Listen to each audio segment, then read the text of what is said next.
नमस्कार मित्रांनो, हे मिक्सर आहे. हे मिक्सर बंद पडलेलं आहे आणि याचं सर्वात मेन कारण सांगतो तुम्हाला. हे बंद कशासाठी पडलेलं आहे 2 मिनटं दाखवतो तुम्हाला. याला आपण ओपन करायचं आहे. ओपन करण्यासाठी त्याला उलटं ठेवायचं आहे. उलटं ठेवल्यानंतर इथं बारीक स्क्रू असतात, ते स्क्रू काढून घ्यायचे आहेत. हे बघा, स्क्रू काढल्यानंतर असं ओपन होतं आणि ओपन झाल्यानंतर हे पुश बटन असतं. या पुश बटनला आपल्याला बदलावायचं आहे. तर सर्वात मेन म्हणजे ही चाकी असते, त्याला गोल गोल फिरवून आपण काढू शकतात. या वायरी काढल्यानंतर आपल्याला हेच बटन आहे ना आपल्या दुकानावरती भेटून जाणार आहे.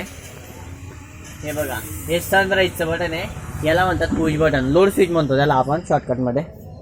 ते बटन बदलावायचं आहे. या वायरी काढून घ्यायच्या, त्या याच वायरी त्या पुश बटनला लावायच्या आहेत आणि आपला मिक्सर रेडी होऊन जाईल. आता मी तुम्हाला चालू करून दाखवतो. हे बघा मित्रांनो, आपण आता खालचं कवर पण लावून दिलेलं आहे. तुम्हाला माहिती आहे मी रिकामा टाइमपास करत नाही, जे मेन आहे ते सांगतो.